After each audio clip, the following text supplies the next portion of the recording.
Mino Line Media presents the Business First Podcast. Hi, all, and welcome to a new episode of Business First with Sonia Aline. I am your host, and today we are going to talk about chicken, but not just chicken. We're going to talk about food, and we're going to talk about things like reclaiming our culinary rights, RITES, decolonizing our tongues. I mean, these are all the sentiments of our guest today, who is the owner of Queen Mother's Fried Chicken in Arlington, Virginia. I hear it's the best chicken in the United States. He opened that up in 2020, so we want to talk about that as well. And Hill Prince Bar, which is in DC, which this gentleman opened up in 2023. He is Chef Rahman Rock Harper. Welcome, sir.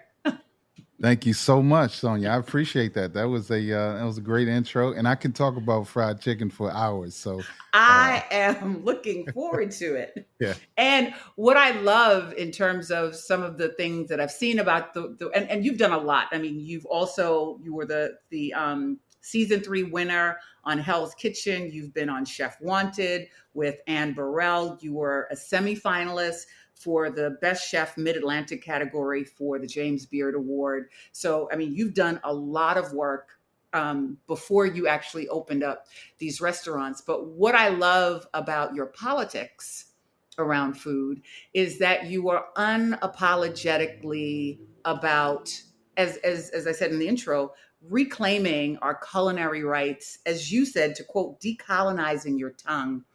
Where does that come from? Well, two things. One, that I first heard that phrase from my dear sister, Dr. Sunyata Amin, who is the owner of Calabash Tea and Tonic. I love Sunyata. Oh my gosh. There you go. I'm a big fan of Sunyata. Okay. There you go. So small world. So decolonizing the tongue, the phrase, I have to make sure I nod that back to her. And where it came from within me before I had the language was, we should always be very proud. I've always been proud of where I come from, right? And that could be distilled down to, Alexandria, Virginia, or Tappahannock, Virginia, where my grandmother's from, my mother's from. But it also, we can stretch that out, right? Into how we got here, how these dishes arrived here, so to speak, right? The travel of spices and our, as Black people, as Africans in America, how the dishes came to be. I'm a big fan of that. I think it's, culinarily, that's what we're supposed to do. That's what we're taught, is to have integrity. But the food industry and media in this country doesn't always work like that, to where it traces back to its original roots. So it came from me just always, I love us. I love everything that made me who I am and made us and got us to this point. And I just thought it was always really the right thing to do, or not even the right thing to do. It's just in us. It's the way we were raised to just always honor where we came from. What's interesting about soul food or Black food, as you call it, like I said, you're totally unapologetic about. That's right. About embracing or getting people to understand, like, the origins and the roots of our foods.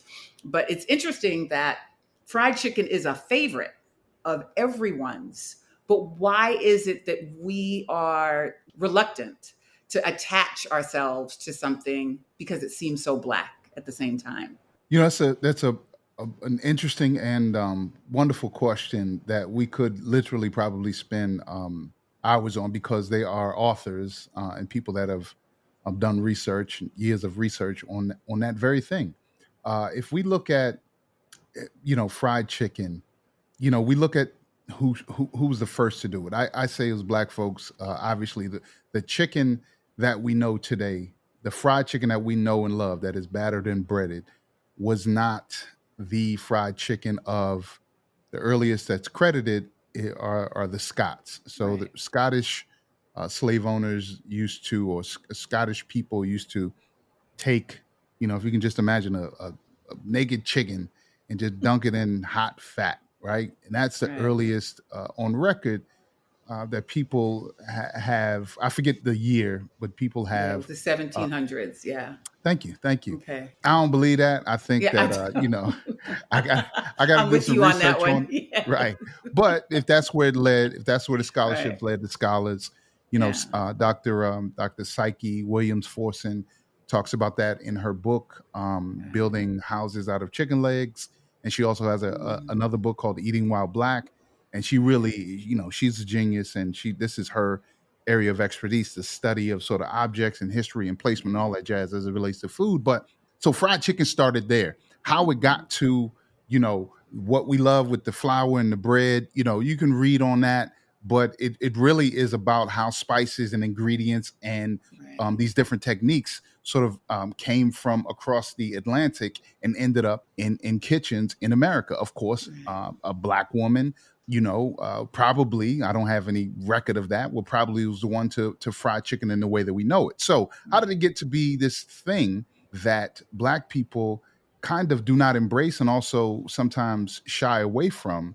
If you look at the media, right? So if you look at the first, what was the name of that first movie? It was based upon The Klansman, was the book. Oh, The Birth of a Nation. Birth of a Nation. Thank you. Yeah. So, The Birth of a Nation was based on a book called The Klansman, for those of Right. you who don't know. And it was screened in Woodrow Wilson's White House. I forget, one of those Right. guys. It was screened there. So, this was, the first, I want to say one of the first or the first motion picture.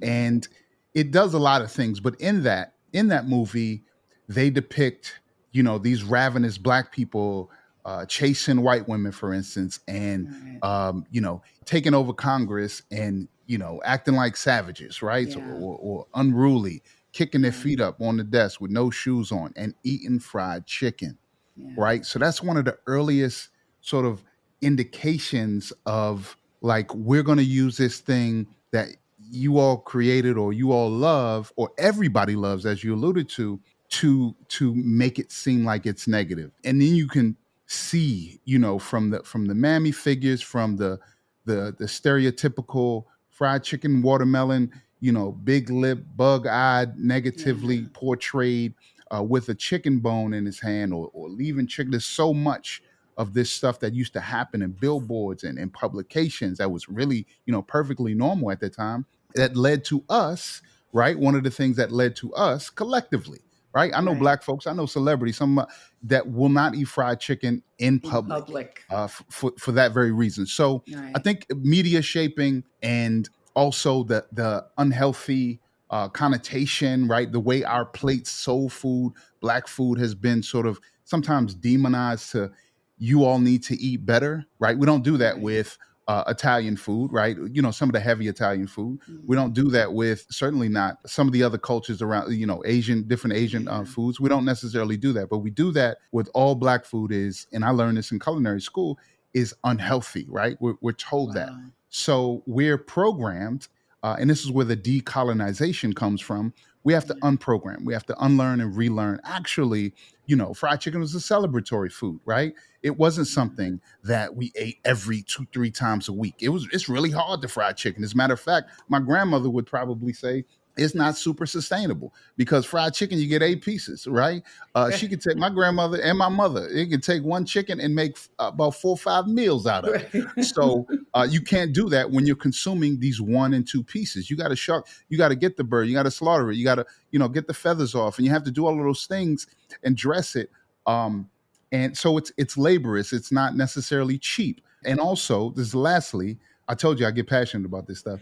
Uh, we lastly, fried chicken. There's a wonderful example from the women of Gordonsville, Virginia. There's a wonderful example where I first learned about them in building houses out of chicken legs, where fried chicken, also watermelon, another story, but we use these things as tools of economic empowerment, not only just to feed us and not only to make great flavored food, which is a part of Mhm. anybody's survival, or should be at least, but these women of Gordonsville, Virginia, decided to fry chicken, make pastries, cookies, or coffee, things of that nature. And they were called the waiter carriers. So they would get dressed and they would go down to the train route. Let's just say that. Back in this day, again, forgive me, I'm not good with years, But back in this time, there was no food cart. There was no, Right.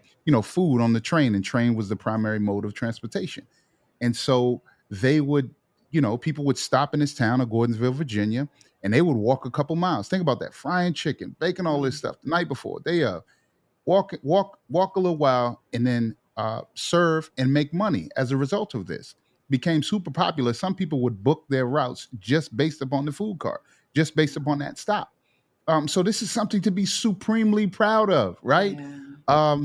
And somehow through these forms of media and these lies and all of this storytelling, we've believed the lie that we should be ashamed of something. First of all, so flavorful, but definitely something to be really, really proud of. And as you stated in the beginning, Black people don't every fried chicken. Chicken is the most consumed meat in this country, maybe the world Yeah. around. But fried chicken restaurants, it's not just us that's eating it, y'all. So it's been some years, but now it's time to undo it and reclaim the good parts of that and much more. Yeah, I love that you have so much information about this and that you are passionate about it. I watched an old interview that you did with Karen Hunter, and one of the things that you said that was surprising to me, I hadn't ever thought about it before, is that when you think about cultures that are connected to dishes, that's one. Like, pizza is connected to Italian Americans, and you could think of anything else, right? And it's connected to the culture. We don't really own anything that is connected to Black food or soul food in a major way. When you think about the major corporations that sell things like fried chicken or sell soul food, it's not connected to us. Well, it is. It is now. It not because Queen Mothers is definitely going to make some waves in that space. But Absolutely. I found that fascinating. Now, I did some more research, and since I opened this restaurant, there are Black-owned fried chicken Right. restaurants in different communities. Some of them are multi-state, but I just find it's incredibly just mind-boggling that Black people, who we get all the bad stuff, and we created it, right? I don't think too many people would dispute that. If we just talking the way things went, that was created by our African American ancestors. And to not have any in all of the top three, say what you want about them. Popeyes, KFC is the number one restaurant in the world with the most locations in the world. And what's the other ones? Churches, and now you got the Zaxby's thing, and you got Chick-fil-A, and you got all of these restaurants. And with Bojangles, and we maybe on a franchise level, we own some. Right. But the fact that we are not involved, I just find that incredibly just mind blowing. If we were talking pizza and there was no Italians that owned any pizza restaurants of significance, people would be like, "Huh?" You can do that with any dishes across any cultures, and you will find representation at higher levels, at least in the inception of these concepts, but definitely as they've moved on. And we do not. And I'll tell you why that's important.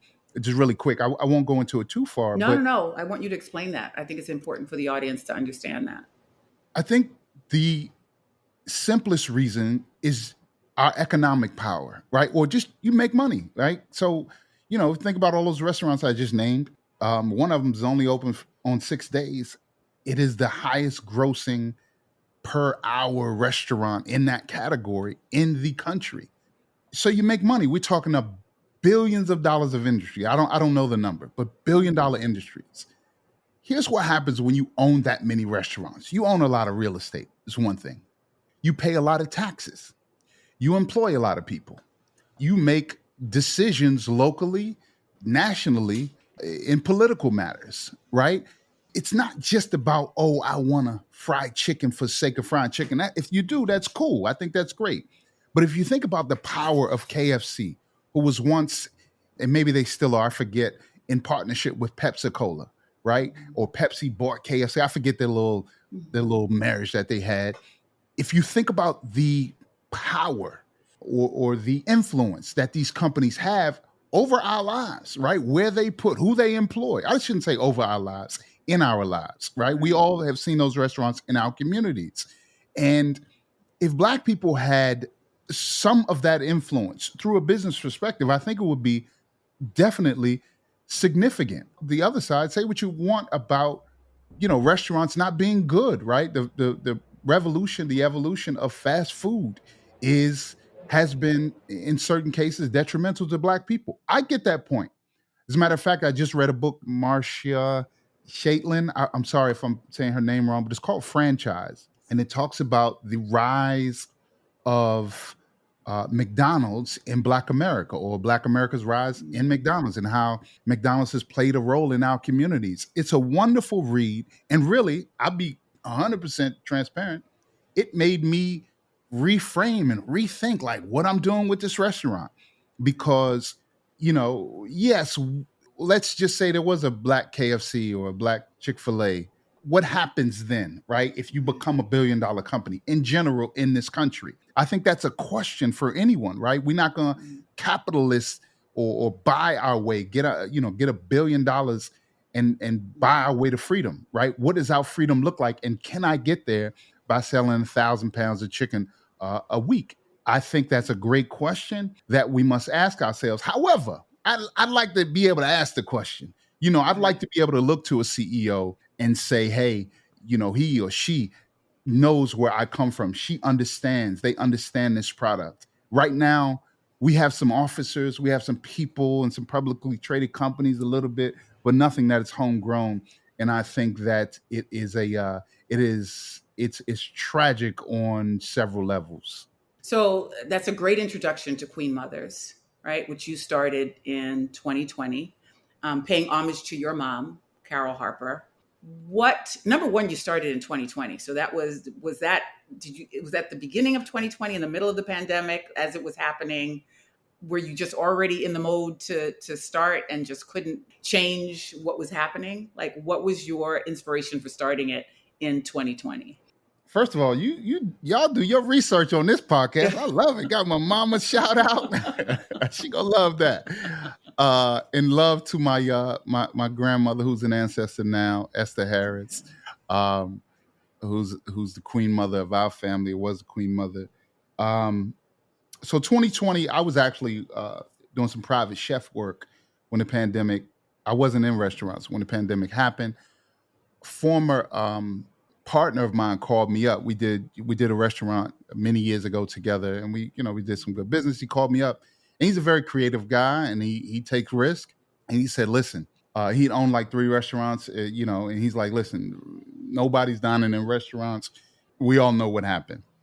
He said, I wanted to create the first ghost kitchen, shared kitchen in DC proper. Normally these shared kitchens have been in cheaper real estate because people were building them where you didn't have a front of the house. So it was cheaper to run where you just cooks and maybe delivery drivers. He said he wanted to build one smack dab in the middle of DC. I said, hey, he actually asked me, he said, what about that fried chicken you told me about many years ago? And I'll pause there for a second before I continue. I've been beating this drum for years. I mean, probably over 10 years, where I've been trying to encourage people, investors, friends, even this guy, and he's a white guy. And, I consulted for him, and he has a restaurant on 14th Street Northwest. And I said, Aaron, you should lean more into fried chicken. This is probably, I don't know, 2015 probably. Wow. And he didn't go for it. And I've been trying to encourage people, like, please do fried chicken. It's the next wave. This was before before all of that. And I was trying to encourage people to do it, and I just needed to do it myself. So Wow. When Aaron opened up this kitchen, I said, you know what? I'm gonna do it myself. And it was, right, like it's all on me. And I was the labor. My brother came in to help me. My nephew came in to help me before I could really afford to hire anybody, but I bootstrapped it myself. But I just figured COVID was the time to really, as we overuse, it was time to pivot. And also, I think we were all just exhausted with a lot of the way things were. Mm-hmm. And I've always been what I like to call really Black, but I just feel like in the industry, like not only are we, fried chicken is like really a small part of what we do. We I want to lean in however you see fit from your perspective. I want to lean into us, and I want to like don't you know like don't we don't have to code it. Normally it's like, Right. oh, upscale, reinvented Southern, right? And you see in the restaurant business, or reimagine these chef friends. Oh, we're doing modern uh mid Atlantic Southern. It's like, dog, just call a thing, Slim. It's soul food. Don't my Korean friends don't play around with it. They're not super ashamed as adults to say this is what that is. The Yeah. same thing with my Mexican friends. It's just, you think about all the cultures. It's not ashamed. So I wanted to really lean into Wow. just what it is, to honor us in my way in the Yeah. restaurant, and we got off to a really good start. So talk a little bit about the menu, because as we were saying before we all got on, like everybody's ready to drive down to Virginia to try this chicken out. So talk to us a little bit about the menu and the ingredients that you use, because as you were talking about even some of the other franchises, you take very special care in the type of ingredients you use, the type of chicken. And so tell us a little bit about that. Yeah, so we do. I lean all the way into what would my grandmother serve me, right? When Mm-hmm. my mother cooks for me, or when we had, and I don't say we don't have this, but when we had a greater sense of on the ground community, right? A lot of Right. things are on the net, but when we had smaller, neighborhoods, and people knew one another, and folks could knock on the door, at least show up on it. Like, you better not show Yeah. up unannounced now, 2024. I was with my mother last weekend, and she took me to one of the elders in the community. I said, we just showing up. I forgot. They 70, 80 years old. They still do that.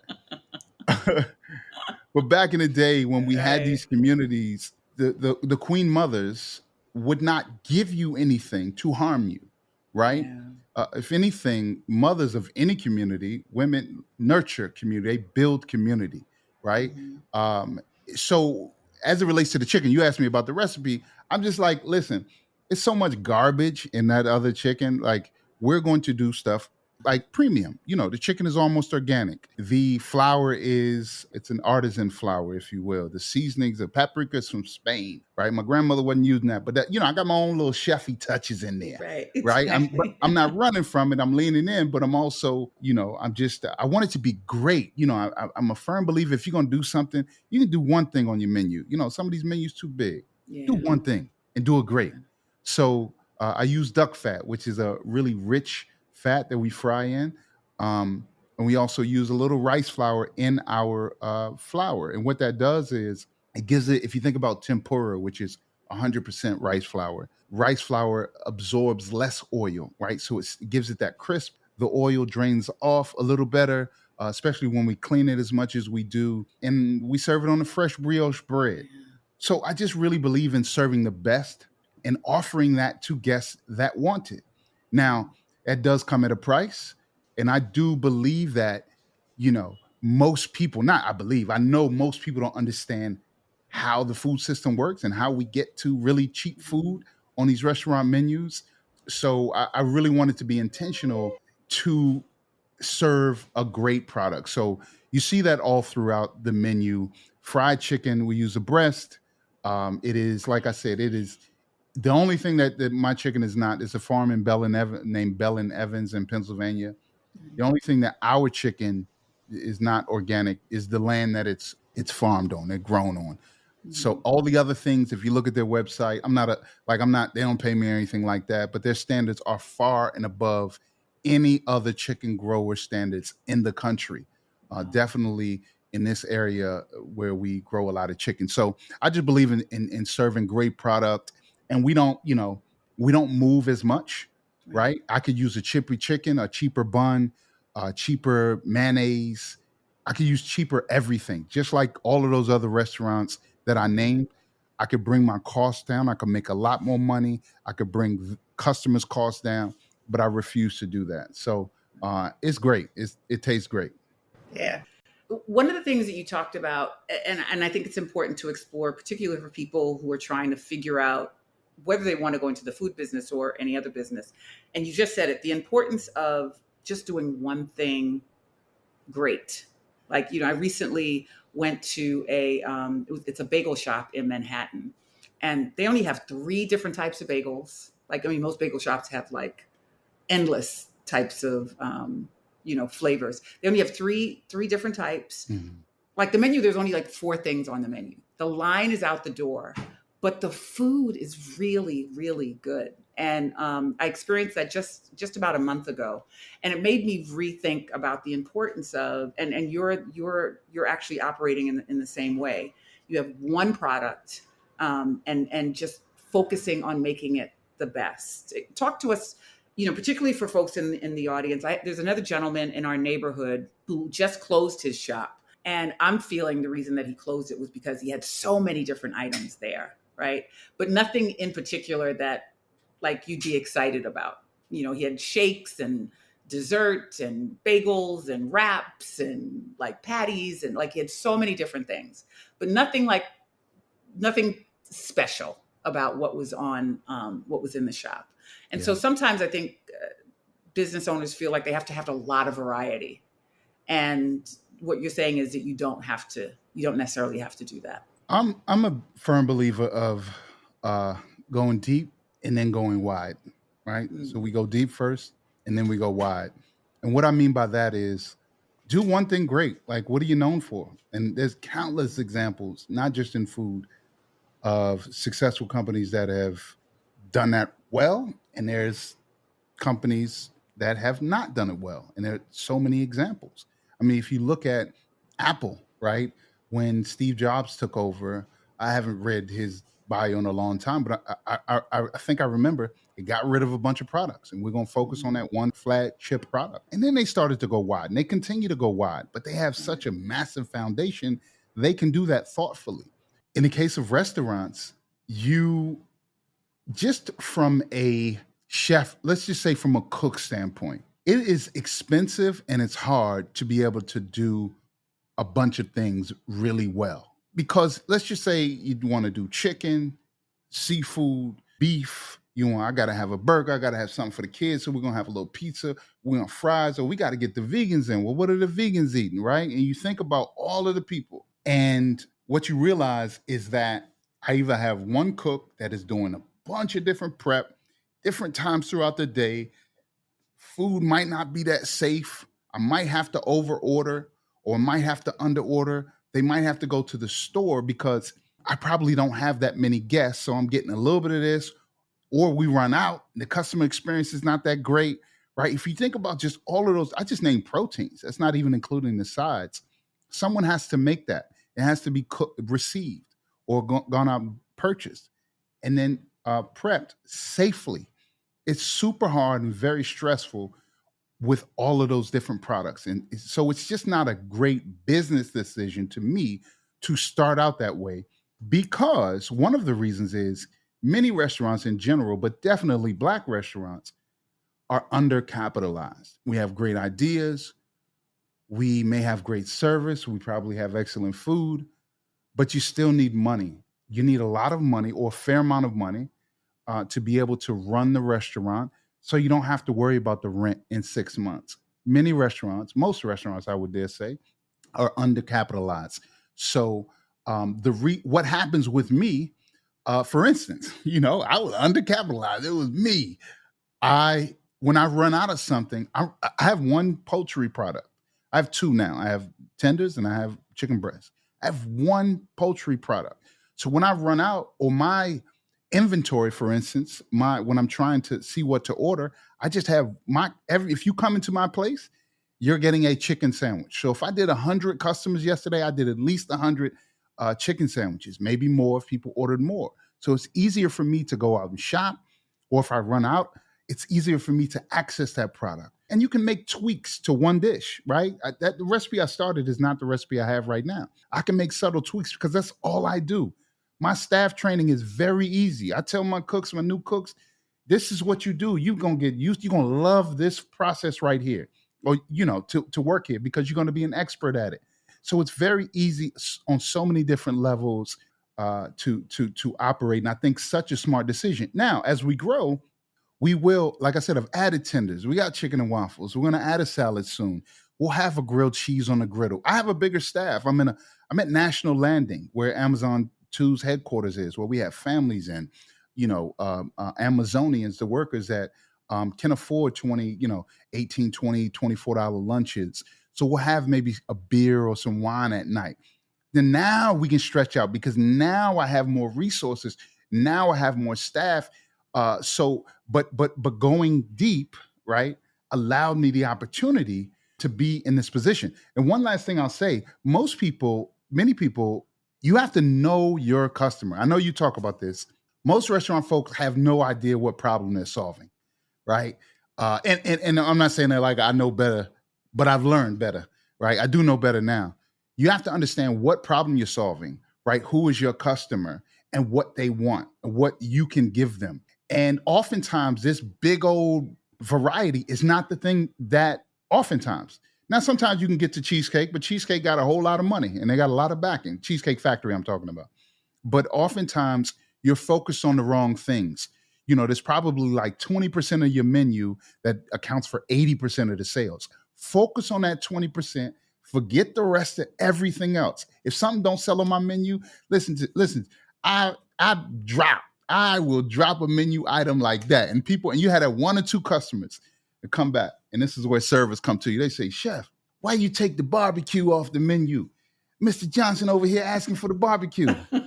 I said, "Well, tell Mr. Johnson, I'll go run him, get him some barbecue real quick. But Mr. Johnson only come in every 6 weeks." Right. And I look at that barbecue sauce every day for the past 18 months saying, when is Mr. Johnson coming back? So it had to go. Yeah. So I'm saying that to say, like, you focus on what your customer wants and do that thing really well. Like you said, with the bagel shop, people will come to you for that thing, or you'll be the go-to for that thing all the time. Yeah. Excellent advice. We need to know a little bit about your background. Like, when did food become a passion for you? I've recently been asking myself that question on a deeper level. But in simple terms, I loved cooking when I was growing up. My sisters, shout out to them, Nisa and Hawanya, they're 2 and 4 years older than me. And they would ask me to like make them things. The girlfriends would come over and I'm, 10, 12 years old. So I'm making noodles, ramen and hot dogs and scrambled eggs. We put a little baking powder in them. We were economically challenged. So when we had to play illusions games on our own minds. You can get more egg, but it fluffed up, make you think you was getting a bigger omelet. So, but I would cook for them and they would give me hugs and they would say nice things about me. So for a little 12-year-old boy getting, hugs from 16-year-old girls, that's the motivation to keep cooking. To keep cooking. But, my grandmother was a great cook. My mom's a great cook. It was 8th grade at GW Middle School in Alexandria, Virginia. Shout out to my home economics teacher, Mrs. Hill, that I made a lasagna. There was cooking and then there was that home ec stuff. Sewing, I made clothes. And I made this lasagna, and it was the fanciest thing that I remember ever seeing in my life at that time. And I could not believe that I made it. And they let you take it home, and people were tasting it, and they were gassing me there. And it was probably good, but it probably wasn't, it wasn't not something you make today, right? Right. So at that point, I actually wanted to be a comedian. I was the class clown. I love making people laugh. I love entertaining, right? So I love people, and food was a connector. I realized later on it was an opportunity. But I went to my guidance counselor. I forget his name. I need to start saying his name because I don't have nice things to say about him. No, he guided me. I asked him about being a comedian, and he said but I knew I was going to college, and I was like, what do I do after school? And he was like, there's no comedian school. And the only thing, I looked in the encyclopedia and he's like, the only thing is clown college. You want to be a clown? I'm like, no, I don't want to be no daggone clown. And it disheartened me, like there's nowhere to go to be a comedian. I should have gone into the arts and all that jazz, or theater. But anyway, I knew at that point, I was like, I can cook for a living. I took a high school class. Shout out to my high school chef, Chef Dorney, John Dorney. It was where the misfits went to cook. Like, and I was there to cook like professionally, and I was a great student, but also I was a little misfit too. So it was turbulent at times, but that really set me off. I went to Johnson and Wales University, and you know, but my love of cooking really came from the idea that food is always where we are. Like it's at the lunch cafeteria, it's at the wedding, it's at the funeral, it's at the baby Right. shower, it's everywhere, and you can really change your mood, or people need you, and it's such an integral part of gatherings. Yeah. And like I said, I love people, and I love making people feel good. I really do, and food gives me such a unique opportunity to do that, and that's how I initially got started. You had some great mentorship too in B. Smith. Oh, listen, may she rest in peace, dear Barbara Smith. B. Smith was later, I guess I was 98, 1998. So a few years removed from culinary school. I got an opportunity to go there. I started out as a sous chef, and long story short, the chef he was on the rocks, and I was a sous chef, so I didn't really know B that much. I mean, we knew her well enough. Mhm. She was great. She and her husband would come down, and they were awesome. Like, they were just wonderful people. Right. But I didn't know her the way I ended up knowing her. Was Um, this the restaurant in DC? this is the restaurant in Union Station. I'm In sorry. Union Station? Yeah. Yes, it no longer exists. But Union Station, the East Hall, beautiful, Hmm. I uh, remember. former presidential suite, right? Yeah. This is where the president and the first lady would entertain their guests when train was the primary method of travel. Yeah. And it's owned by this incredibly gorgeous and brilliant, wise Black woman. Like, it was Yeah. just, B. Smith's was one of the premier restaurants in the city. Mhm. Um, and it was just wonderful to work there. And everybody knew it. Like, we were conscious of the fact, like, this different, y'all. This is different. This special. Uniforms are Yeah. pristine. We had white tablecloths. So I was really proud to work there. But long story short, I ended up getting an opportunity. Me and the chef didn't get along. They didn't want me to leave. Barbara, Dan, and Tom's the vice president, so they offered me a job as a manager. Which, Wow. back in the day, even now, that's against the chef code. That's like, Yeah. that's like, what? You don't go out in the front. You soft, dog. But I did it because I Yeah. knew I wanted to be a great restaurateur, and I wanted to learn as much as possible. So they gave me that opportunity, right? Barbara gave me that opportunity. And I worked my way up to AGM, learned so much. And then that chef ended up moving on, and they offered me the executive chef job. And, I remember hugging my son the night I got it, and I cried. I cried like a baby. I could not believe it. I'm getting emotional thinking Oh, about it. wow. They ain't pay me no money, though. I mean, Right. I love you, Barbara, but I know the game. I think I was making either 45 or 55 grand at 19, Wow. 99. But listen, if they would have said 28, Right. if they would have said, Rock, we got to give you 5 grand less, I'd have been like, I got it. Don't even worry about that. So, like, I'm not mad at that, but I want people to understand the route. You know what I mean? Like, I wasn't making no money. I made some money eventually, but Barbara Smith she was just, I mean, amazing is probably too small a word. I mean, radio show, television. She was the first person to put me on TV on the Food Network. I had to put that on my bio, and I got to find that tape. Barbara was the first person to put me on TV. And let me tell y'all something about my debut. I think I'm pretty good on TV. I was terrible. Wow.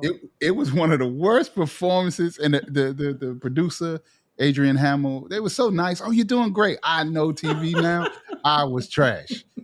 But she put me on there as her chef. She took me to Bermuda. I ended up hosting later on the Bermuda Culinary Festival. Bermuda used to throw. I remember that. Her husband, they were friends with the Prime Minister of Tourism. So they took, like, she really invested in me as a person. And I was so grateful for that. And I won Hell's Kitchen while I was there, and I moved on at the end of that. So what was it that actually, and you talked about it earlier when you were working with the investor, what was it that, and I think this is sometimes a challenge for a lot of us. Sometimes we feel we have to do something with someone or we need the support of other folks. What was it that finally made you say, yeah, I'm going to do this myself. I'm going to open up my own and I'm going to, and really make it my own. You know, I think about the power that I have now, and I even doubt myself now with you know, I don't realize my power. And I think all of us, we all have access to the same power. I just remember all of the years I was trying to convince folks, right? God gave me that idea. That's what I believe. He put it in me. And I was trying to convince folks of the future. Like, I know it's a good idea. And you do need money and you need help, but I let that discourage me. And I just think about when we sit still, and it's maybe a little spiritual. Well, it is spiritual. When we listen to what our calling is, and it doesn't have to be super deep. Sometimes it is, sometimes it isn't. We have to move on that, move towards it. I've learned that lesson the hard way. There are a couple of ideas. You know how people say, man, I had the idea for the iPod. That's my idea. I've had those moments. Yeah. I had a recent one. I just saw it. And not because I'm a guru, but I felt like it was given to me. And he said, go do it.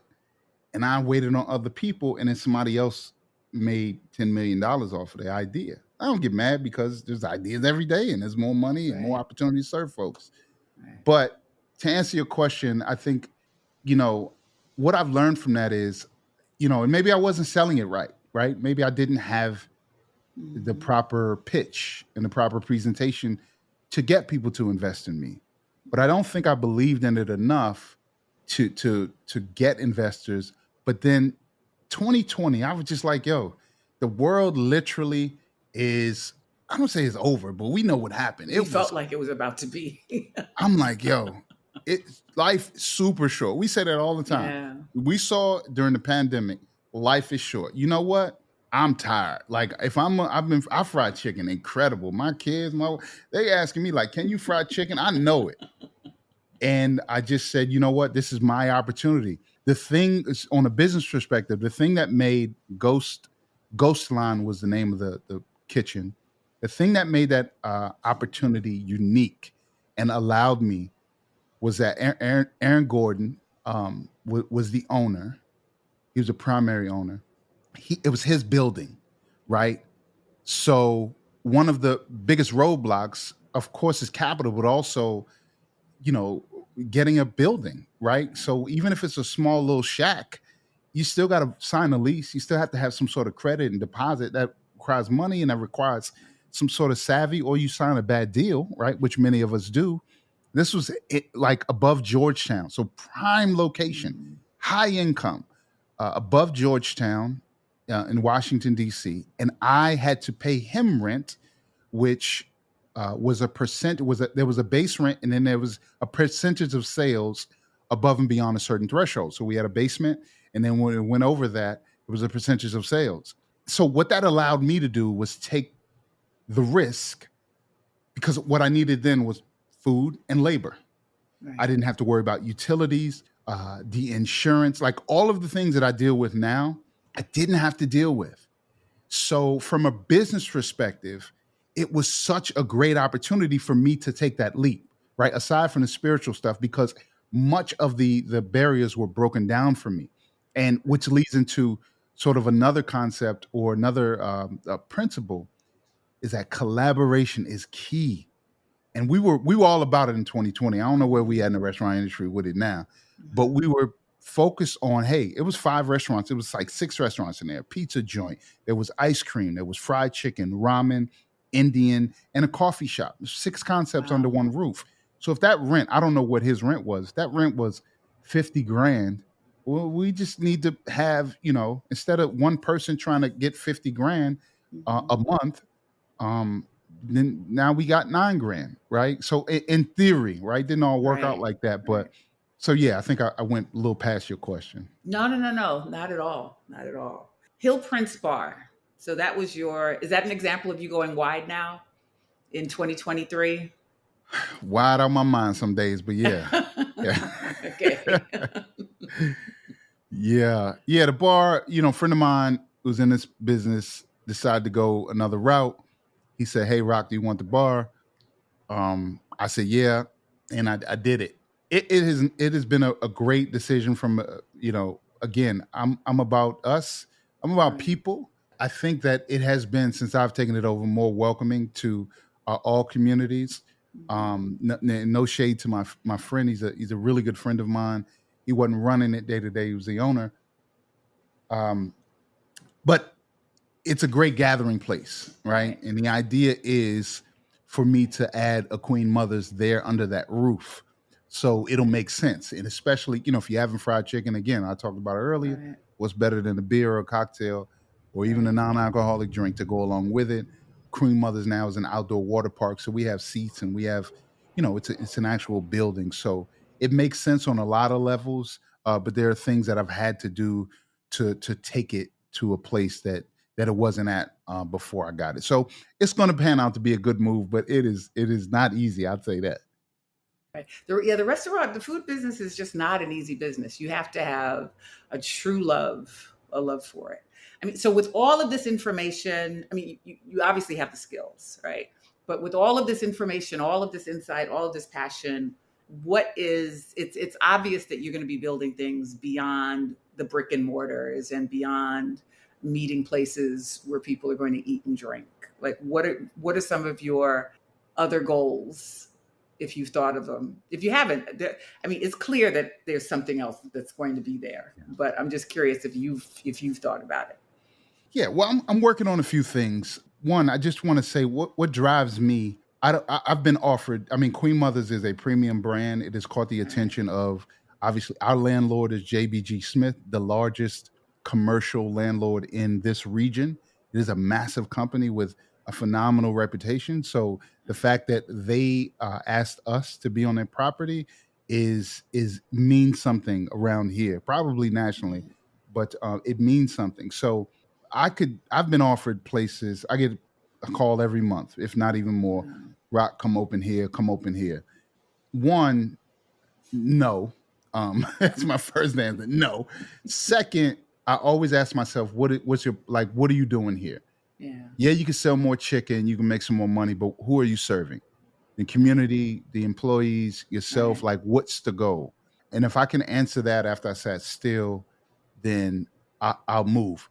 So, for instance, what I'm doing at Hill Prince, restaurants really have all of this real estate. We pay 24 hours a day we pay rent on the building, whatever space we occupy, but we don't use the space to its fullest abilities. So I'm focused right now on maximizing different revenue streams.